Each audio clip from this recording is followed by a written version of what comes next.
dans l'étude et dans le débat que nous avons eu tout à l'heure, on aurait assez envie de se dire que oui, la valeur, propriété intellectuelle, est bien universelle, en tout cas elle est bien partout dans le monde. Elle était dès l'origine dans l'esprit de la loi, elle est devenue dans les faits, avec des formes différentes, mais dans les faits à peu près dans tous les pays du monde, en tout cas dans les pays développés. Elle n'est plus tout à fait en silo, mais elle intègre, aux côtés de la propriété ou de la notion classique de propriété littéraire et artistique au sens strict, d'autres thèmes, les brevets, la propriété industrielle, et que tout ça est beaucoup plus mélangé, en fait, conjugué, combiné. Et on comprend aussi qu'elle suscite des alliances et une interactivité d'acteurs qui, jusqu'à présent, étaient chacun dans leur catégorie, se parlaient peu ou pas, mais qui là, finalement, de gré ou de force, et plutôt de gré et pour le bien de tous, sont appelés à se parler, à vivre ensemble et à définir ensemble des choses nouvelles. Donc, les applications sont différentes, les moyens juridiques, les moyens techniques sont différents, mais au fond, on est quand même dans une ligne où protection et diversité vont ensemble. On a encore beaucoup à faire, un grand chemin, mais je crois qu'on est bien dans cette ligne-là. Donc, merci beaucoup à tous les quatre. Et puis, on va peut-être voir le débat maintenant avec nos intervenants.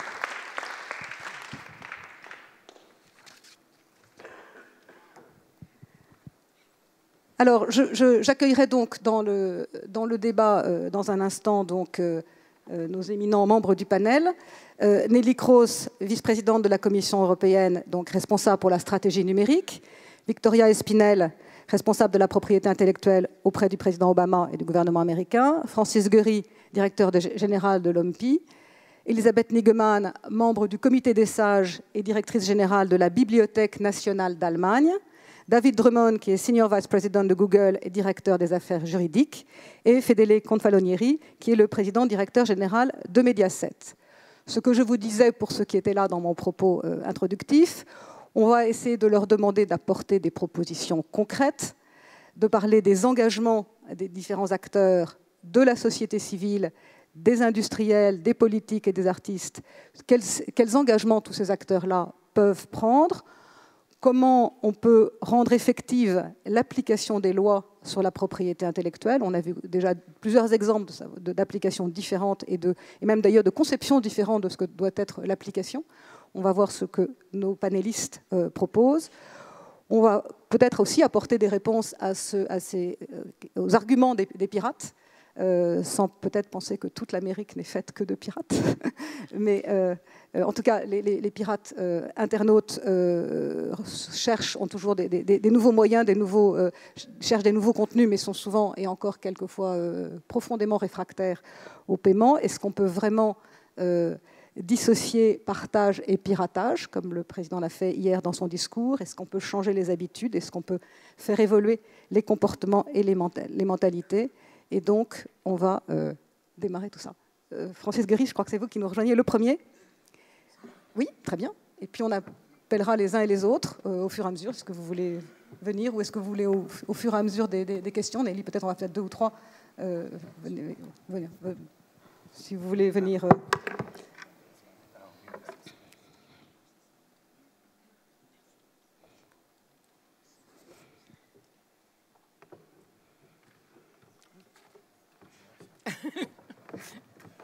Victoria, si vous voulez rester. La création aura été pour vous sous de multiples formes.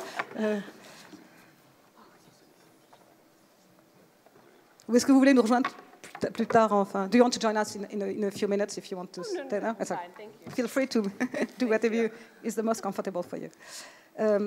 Nous allons là encore avoir un mélange de français et d'anglais, je crois. Donc à la fois dans les questions, dans les réponses et dans le reste. Je crois, Francis, que vous avez accepté d'avoir des questions fait, oui. en français, Oui, peut-être une réponse qui sera plus mélangée dans les deux langues. Et donc, au fond, puisque vous couvrez l'ensemble du monde et toutes les formes de propriété intellectuelle, est-ce que vous pensez que les accords actuels, et ce qu'on en a vu dans leur application, sont adaptés à notre époque numérique, c'est-à-dire il y a à la fois l'évolution des comportements, mais c'est vrai que c'est très dicté par cette évolution du numérique. Est-ce que c'est à jour? Est-ce qu'il faut faire des changements importants? Peut-être un premier point. Écoutez, je pense qu'il faut se rappeler tout d'abord que les accords internationaux sont le dernier recours. C'est où on va quand tout le monde est d'accord. Et ça se passe rarement, malheureusement. Donc, je pense qu'il faut considérer les accords internationaux comme une base. Et comme ça, c'est une base assez solide qui date du 19e siècle, comme on a dit ce matin. Mais quand même, il reste des trous à combler, notamment, par exemple, dans la couverture des acteurs et des droits. À cet égard, on va avoir une conférence diplomatique l'année prochaine pour la conclusion d'un traité sur les exécutions audiovisuelles, c'est-à-dire les droits des comédiens, si vous voulez, qui n'a pas été couvert dans les traités de 1996. Et je pense qu'il y a, en troisième lieu, pas mal de questions qui ne sont pas encore mûres pour le plan international. On a parlé, par exemple, de la responsabilité des prestataires. La réalité est que pour un accord international, on n'est pas encore là. Il y a des différences d'approche dans différents pays, notamment il y a des approches plus consensuelles et des approches plus réglementaires. Donc, pour conclure un accord international, on n'est pas encore là. Il y a d'autres questions comme les œuvres orphelines. Et il faut simplement attendre, oui, quand tout le monde est d'accord. Donc, ce n'est pas seulement un problème d'application de ce qui est déjà fait, c'est aussi un problème de conception différente de certains, et puis de nouvelles questions qui émergent, à la fois parce qu'il y a des innovations juridiques ou légales et des innovations techniques. Oui, je pense que c'est ça, c'est-à-dire que le droit, c'est un composant de la solution. Il y a bien d'autres composants. Par exemple, je pense qu'on a parlé hier de la possibilité de rendre aussi facile l'accès aux œuvres artistiques, littéraires, créatives, légalement, légitimement, que ce l'est illégalement ou illicitement. Alors, pour faire ça, il faut construire toute une infrastructure qui n'est plus une infrastructure basée sur les territoires différents. Je parle maintenant des licences, par exemple, licences globales. Pour avoir une licence pour une œuvre musicale actuellement, il faut passer par une société de gestion collective nationale qui a des accords avec d'autres sociétés de gestion collective nationale, mais il faut arriver à, je pense, le cible d'un marché numérique global, parce que la réalité de la technologie est globale. Oui, parce qu'on a connu une période où, au fond, tout le monde avait l'opinion de son pays. Et puis, il y a eu des acteurs multinationaux qui n'avaient pas forcément, ne serait-ce que parce qu'ils étaient présents dans beaucoup de pays, l'opinion d'un pays. Donc, j'imagine que ça a dû à la fois faire des choses transverses et des innovations d'idées ou de réglementation ou de concepts multipays. Donc, pour vous, ça passe par une sorte de consensus ou de dialogue entre multilangues, multipays, multi-intervenants pour arriver à faire converger tout le monde vers une vision commune? Ou est-ce qu'il y aura toujours des vraies différences et il faut les garder et les souhaiter? Je pense qu'il y a deux catégories, si vous voulez. Je pense qu'il faut arriver à une convergence fonctionnelle pour faire marcher la technologie qu'on a. Au même temps, on peut réserver des domaines pour la politique nationale. Actuellement, pour donner un exemple, on est en train de négocier une amélioration de l'accès aux œuvres publiées de la part des malvoyants. C'est-à-dire c'est une exception au régime du droit d'auteur. Et on va arriver, je pense, plus tard cette année, la semaine prochaine, on fait un accord sur un instrument international qui va mettre en place la possibilité qu'une exception, par exemple en France, pour créer une œuvre dans un format accessible, sera accessible également dans d'autres pays francophones.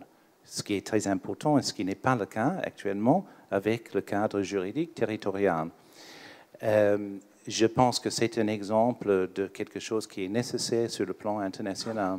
Il faut que les exceptions nationales se parlent Autrement, ils n'ont pas de valeur dans le contexte d'un marché international.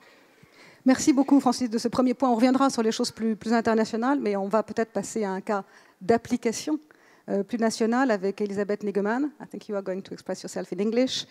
And so you're the head of the German National Library.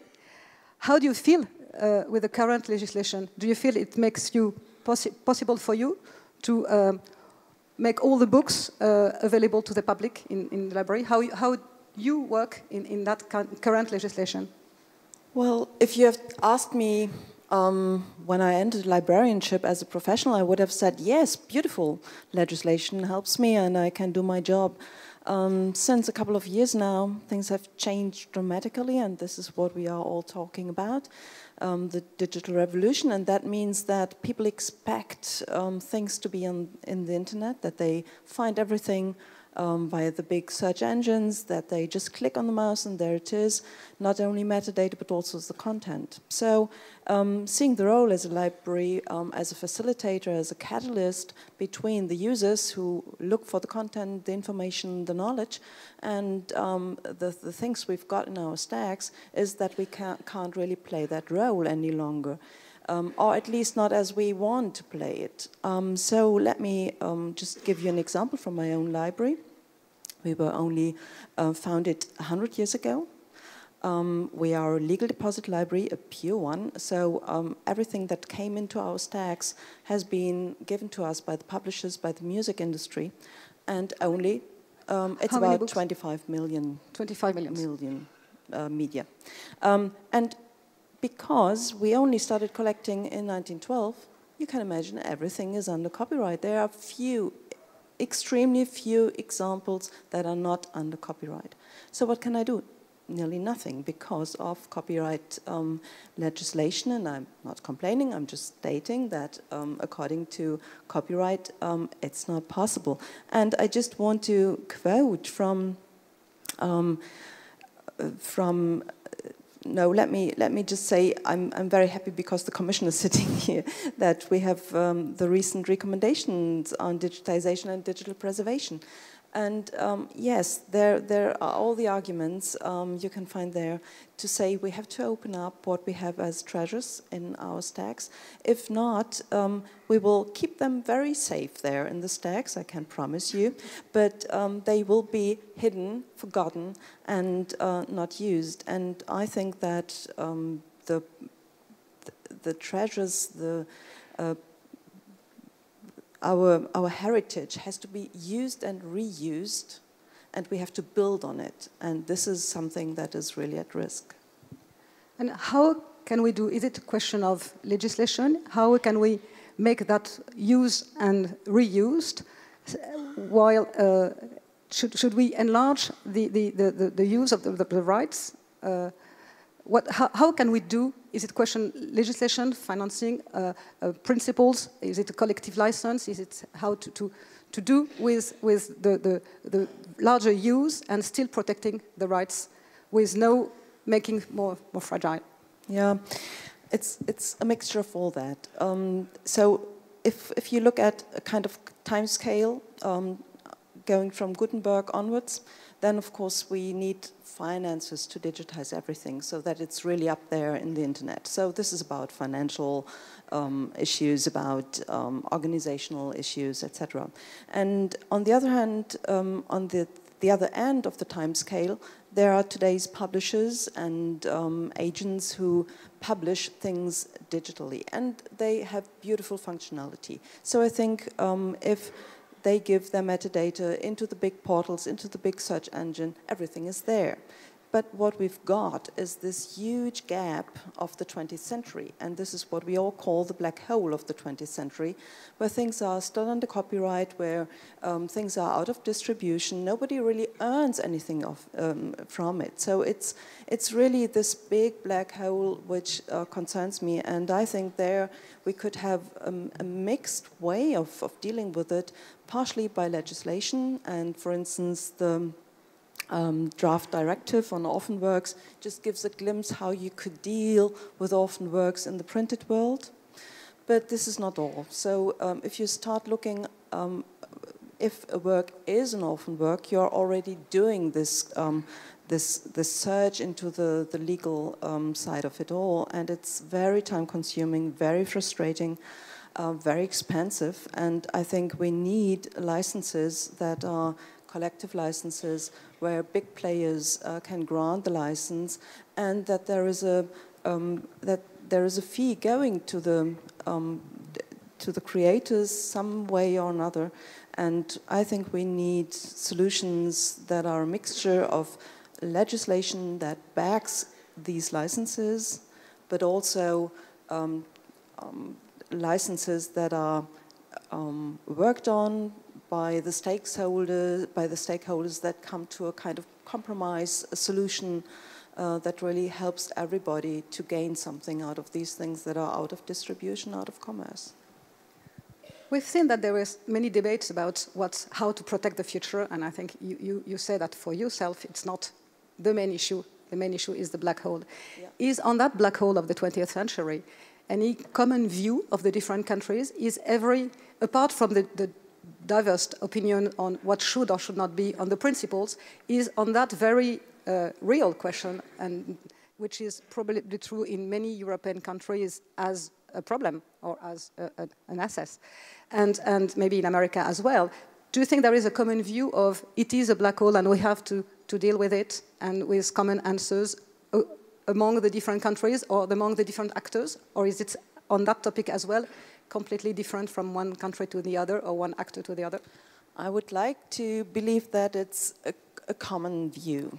Of course, the stakeholders, as you said, will not always share the same view, and there might be different approaches when it comes to who gives such a license we will need, and the question, how much will it cost to buy such a license? So in the details, there is, I think, a lot of controversy, but in general, my view is that we all share more or less the same view on this field. What is still an issue is how you can do a cross-border realization then of such a license. I can imagine licenses giving nationally because we have collecting societies who might give those licenses, but how do you really do this internationally? I can imagine how this could work in the European Union, but globally, this is really a big problem, an issue.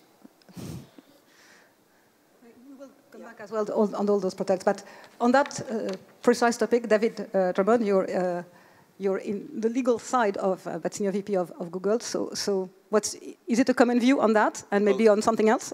Yeah, it's interesting you raised that. I mean, I'm as one of the architects of the Google Books project and the settlement we attempted to do with the publishers and authors in the U.S. I can tell you that we certainly hope that there is a common view, but to deal with this black hole problem, that's essentially what we tried to do in the United States, and it didn't work, or there were a lot of objections to it. I think it's pretty clear to me that legislation is required to do this, and I think there are lots of obstacles to that. But it's very clear that we should do it. The approach we took, a lot of people decided that it wasn't a good approach, and so we get that. But the black hole remains, and I really do think that governments need to fix this. But we are under the impression that Google is signing more and more partnerships or agreements with the rest of the actors of the ground field. Is that a move in Google position? It's not new at all, actually. So one of the misconceptions about Google is that we've built this business and we have the search engine that's all about free content and the open web and all of that stuff, and that's true. But we have always had partnerships with content creators. In fact, if you look at our financial statements, you can find a line in there that says traffic acquisition costs, and what that means is that when you see the ads on Google Ads that are all over the web on other websites, websites that use the Google search engine and put that embed that into their websites, that generates a lot of revenue, and the lion's share of that revenue goes to those websites who are content creators, they're publishers, they're new publishers, bloggers that are doing things that are making a living you know, for instance, publishing where they otherwise wouldn't be able to. There are larger media companies that are generating a lot of this revenue. So billions, and we're talking about billions of dollars every year that Google is generating in partnership with content creators, and we think we've moved the web forward. Now, it's turned out that for lots of content creators, the advertising model, the free model, has not really worked that well. I mean, you know, if you look at the news industry, most folks thought 10 years ago, the best thing to do, let's throw everything for free online and serve ads against it, and maybe that will work. Well, it turns out it hasn't worked that well. So where I think the overall media industry and the web industry is headed, and where Google is headed, is for us to be a distribution model for different ways for consumers to get content, including paying for it, right, which is very important. So we continue to do the advertising-supported partnerships we've always done, but we'd also like to be a platform to sell ebooks. So we have Google eBooks program. We'd like to be a platform for news. We have something launched called the OnePass project. We're working with a lot of French newspapers on that, so you can sell subscriptions and copies of newspapers. And we just launched this week Google Music, where we would obviously through deals with the record companies, we'll sell music as well and get into that business. So think of it as an evolution of the model from advertising supported, which we were very good at, to advertising supported plus paid content, which there's no reason why Google shouldn't be a good platform for that, and we're working on it. I think when we look at the accounts of Google, I think we are first overwhelmed by the figures and the size of the figures, and maybe none of us go to dig where it do come from, except some specialists.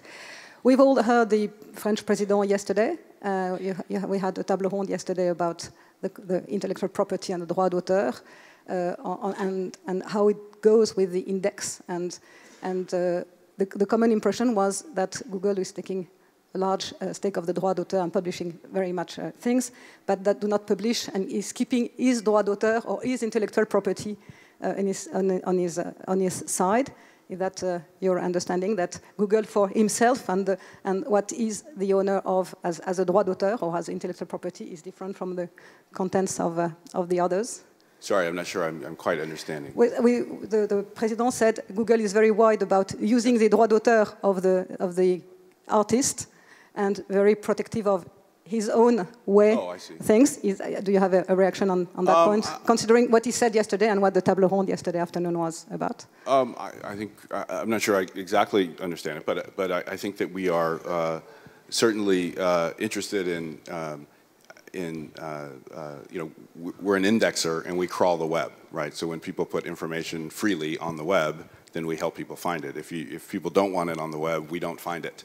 Or they can put it on the web and tell us not to crawl it, and we won't crawl it. So I think we are basically attempting to provide as much information to users as we can, and whoever wants to put up information can do that. We do believe in openness, in software. So if you're talking about what we do with our own creation, right? We have we invest millions of dollars with creators, right? Very creative computer scientists who create copyrighted work. We're very open about that, right? So you see, we have a mobile operating system that's open, completely open in Android. Chrome, which is our browser, is the same thing. So we believe in openness in that respect. And so you're a fervent promoter of intellectual property? Because people who use Google to find something are using it to find works of art and artist creation. So absolutely, you have to promote that by signing things, agreements. That's right. That's right. And it's important that creators have all the options available to them. They can put information online for free, try to monetize it. Some artists, as James pointed out, want to make it available for free, right? And they do that. And vast amounts of information on the internet are there with no apparent financial motive, right? So, however, if you want to get really good content, the world's greatest content, right? That's expensive, right? It takes effort and work and hard work and creativity, and you need to have ways for people to be compensated for that. And as I said, we've always been involved, done partnerships with creators and publishers, so it's to support that work. And we want to continue to do that and bring more of the world's great offline content online, but you can only do that if you have some models that work so that people can be compensated. Thank you. Nelly Cross, they read the questions. You are the one in charge of providing the answers. How do you react to what Elizabeth and David have said, and what are for you the main challenges of intellectual property now?